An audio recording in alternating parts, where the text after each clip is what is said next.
today at sentencing and also in his closing argument at trial, I feel like that takes an incredibly pessimistic view of youth, of any 19-year-old.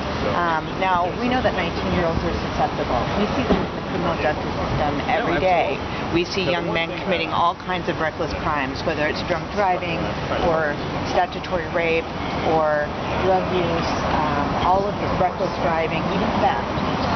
And you might look at those kids and say, see a lot of the community think that, well, but the bomb wasn't real. And he never would have been able to come up with that.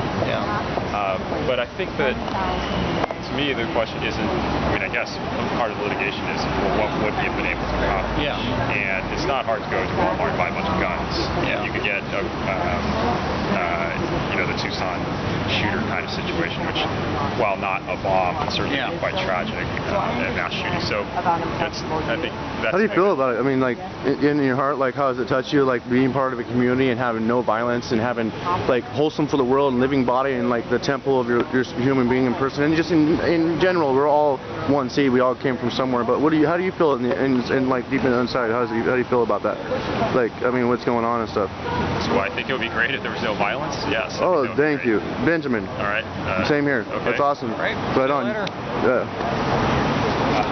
It's been incredibly intense. I mean, these cases are very large and they're very important for good reasons.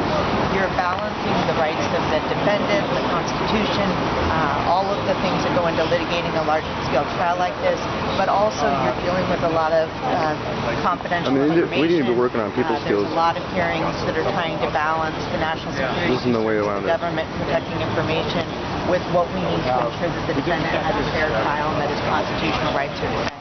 So that means that there's just much more intense litigation that's more complicated in cases like this than the run-of-the-mill murder case or even a financial fraud case.